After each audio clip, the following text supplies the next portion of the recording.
Now, before getting into it here, I do want to warn you that there will be some spoilers for Season 2 of The Mandalorian up through and including the 3rd episode, so if you're not all caught up with it yet and you don't want anything ruined, you may want to skip this video or come back when you are caught up. Okay, so as you've likely heard about by now, a few days ago we learned a lot of information about what George Lucas's version of the sequel trilogy would have looked like, thanks to a book called The Star Wars Archives 1999 to 2005. And in this book we learn everything from who the villains would have been, and they would have been Darth Maul and Darth Talon, to a lot more details about what the Wills are, how the midichlorians work, and how the whole thing fits together. And if you're interested in hearing more about those things, I made videos covering both, and I'll try to remember to put links in the description below. However, in this video I want to talk about some of the other details we've learned about the Lucas sequels, and how, by design or sheer coincidence, a lot of what we are seeing in The Mandalorian right now lines up with Lucas's ideas. And even makes me wonder if the show really could sort of rewrite history, or eventually lead to a new version of the sequels, one much closer to what Lucas had envisioned. Because one thing Lucas said about his sequels is that they would have started shortly after Return of the Jedi, and how that all would have worked, I'm not sure. I don't know if his sequel films would have spanned many years, decades even, or what exactly. But considering he wanted them to, in large part, be about the grandchildren of Anakin, I'm assuming maybe the first film takes place shortly after Return of the Jedi, and then the next two jump ahead. Though I don't know how that first one, a few short years after Episode 6, would have worked when you consider the age of all the actors of the original trilogy, that they would have had to play much younger versions of themselves. Anyway, not worrying too much about that, about all this Lucas said, it starts out a few years after Return of the Jedi, and we establish pretty quickly that there's this underworld. There are these offshoot stormtroopers who started their own planets, and that Luke is trying to restart the Jedi. He puts the word out, so out of 100,000 Jedi, maybe 50 or 100 are left. The Jedi have to grow again from scratch, so Luke has to find 2- and 3-year-olds and train them. It'll be 20 years before we have a new generation of Jedi, which I'm assuming is where Episode 8 or 9 would have taken place some 20 years after 7.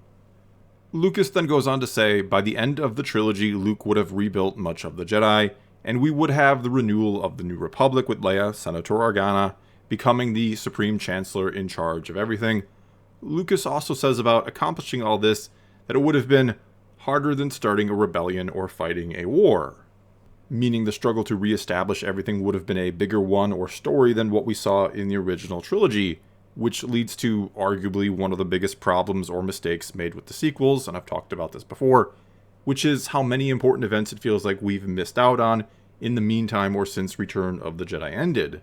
It feels more like Episode 7 or The Force Awakens should have or could have been Episode 10, like there was a whole other trilogy in between there that we didn't get to see, one where we would have seen that difficult process and struggle that was the reformation of the Republic, how the First Order came into being, as well as the rise and fall of the Jedi Order under Luke. Basically what I'm saying is that when the sequel trilogy starts, it feels like the stage is set in a way that was completely unexpected, like the pieces or players are in wrong locations when you consider how Return of the Jedi ended, and that the name of that movie alone implies we were about to see a recovery of the Jedi Order, not that they would fall apart off screen and be essentially gone when Episode 7 started. I mean, compare the way the prequels end with the way the original trilogy begins, because though, yeah, certainly much has happened in the 19 years between them, all the major players and parts are more or less where we left them or where we expected them to be. Nothing all too major seems like it's happened. It doesn't seem like we missed all that much. Luke is still hidden away with his family on Tatooine and knows nothing about who he really is. Leia is still hiding in plain sight with Bail Organa, and has followed in his footsteps and become a senator by day and a rebel leader by night. Sidious is still leading the empire that he so brilliantly created, and Vader is still at his side. The Death Star that we kinda had hinted at is now fully constructed, Yoda and Obi-Wan are still in exile and waiting for the twins, and so on. In other words, again, it doesn't feel like we've missed any real key or major parts of the story. It feels like everything is picking up where it left off, though several years have now passed. And even though there are some small inconsistencies between the first two trilogies, the prequels overall do a fantastic job of feeling like a natural part or the beginning part of the story we saw in the original trilogy. There is a natural flow or progression of the story here. But it doesn't feel that way with how the sequels start compared to how the original trilogy ends. Instead, we immediately learn that Luke failed to reestablish the Jedi Order, despite the name of that last movie, and that he has run away, I guess, and that, yeah, the New Republic is back, but it's about to be blown up. And so again, the sequels we got do not feel like a natural progression. They feel like we've missed a lot of important events. Which brings us to yet another Lucas quote about what would have happened in his sequels and about the Empire, which is, they want to be stormtroopers forever. So they go to the far corners of the galaxy, start their own country, and their own rebellion. There's a power vacuum, so gangsters like the Hutts are taking advantage of the situation, and there is chaos. The key person is Darth Maul, who had been resurrected in the Clone Wars cartoons. He brings all the gangs together. Okay, and though The Mandalorian thus far, up until maybe this last episode, has felt like it's a rather small story in scope and overall scale, well, the odd thing about it is that it's been very subtly setting up almost everything Lucas would have done with his Episode 7. First of all, we're getting a taste or glimpse of the power vacuum he talked about, the one that would have been filled by crime lords and would allow Darth Maul to rise to the top. We're also seeing the remnants of the Empire and how they're carving out their own territories. We've even seen the extreme loyalty of some of these former Imperials, when one was willing to kill his own men and crash the ship he was in into the ocean, which was done at the command of Moff Gideon, who could be a Darth Maul type character that will rise to the top of everything. We've also had hints of how difficult things have been for the New Republic in reestablishing everything, like in a recent episode where a couple pilots could have and should have arrested Din Djarin, but said these are trying times and let them go because they were clearly more concerned about locating Imperial remnants. And sure, you could certainly argue that there's every chance this is all setting up the First Order and other events that we will see in the sequels, which, I'll be honest, is probably likely. But then there's the child to keep in mind here, and how his story is being handled thus far, as well as a very, very important question. Where does it go from here, or where does the child story go after The Mandalorian?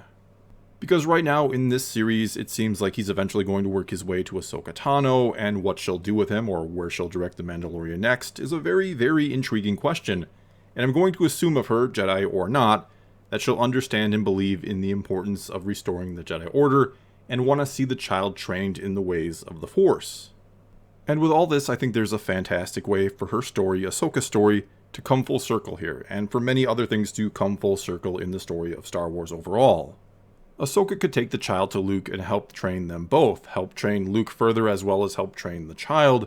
She'll then be helping the son of her former master when she was a Padawan, as well as training what could be one of the last of her four other former master species, referring to the fact that Yoda would have trained her as a youngling, and who knows how many of his kind are out there. Furthermore, she could once again become a Jedi and be an important member in the new Jedi Order, again, the ultimate way to bring her story full circle.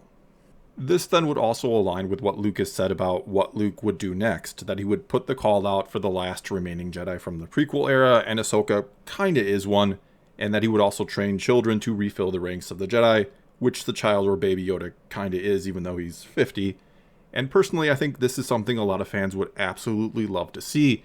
They'd love to see Luke and Ahsoka rebuild the Jedi Order together, and for baby Yoda to be there as well. But the biggest problem with all of this is that in the current canon, if they do something like it, we know it has to end badly. Or presumably it does, I suppose, at some point Ahsoka and the child could separate from Luke, which still sucks, and then join up with Rey sometime down the road. But if this all somehow got set in an alternate reality, the excitement and mystery would be back. And before you think there's no way they, meaning Disney and Lucasfilm, would ever do something like this, that they would never sort of decanonize the sequels or make them an alternate reality, there are a few very important things that need to be kept in mind. For one, Disney on the whole is losing a lot of money right now, thanks in large part or almost entirely to the virus, thus perhaps making them more open to do some sort of big stunt with Star Wars, if you will. Another very important thing to keep in mind is that Baby Yoda, or the child, is without question, I think, the most popular and most marketable character created thus far in the Disney era of Star Wars. And again, right now, in the current canon, his future as a Jedi, or if he gets dropped off with Luke, looks pretty bleak. We know what's going to happen there. We know all the Jedi are going to be killed, again. And though maybe the child will still just end up back with his people, that could be a happy ending, I suppose. I gotta say, a much better ending to this story is him making his way to Luke and being one of his first students and becoming a Jedi, and Ahsoka joining them as well. And who knows, maybe that is somehow what will trigger a new timeline. Maybe together they'll somehow sense Palpatine is still around and Ahsoka will go and track down Ezra, as we see at the end of Rebels, because he knows how to enter the world between worlds, and they'll go somewhere within it and fight Palpatine and defeat him once and for all, and before the sequels ever happen. Now, do I think something like this could actually happen? Well, maybe. As I said, Disney might be interested in doing something big with Star Wars right now, considering their financial difficulties, and the best bet would be to tie it into the Mandalorian series, which is hugely popular, and all this could easily launch a couple spin-off series or even open the door to more movies. Plus, as I've mentioned before, the sequels aren't doing them a whole lot of good right now. Virtually no new merchandise or stories or anything else associated with them is coming out and making that secondary money, if you will. And though, yeah, there certainly are a lot of fans who love the sequels, and I do think they should be respected, creating a new timeline and letting us get a more natural or organic story post-Return of the Jedi is something a lot of fans I think would absolutely love to see, even those who did enjoy the sequels.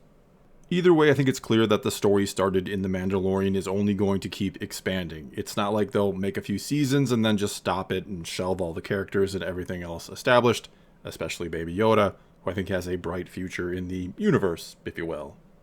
And so the question then is, do you want to expand it in a way that matches or lines up with the sequels that a lot of people didn't enjoy, or do you want to expand it in a way that leads to something new and different, and quite possibly something better?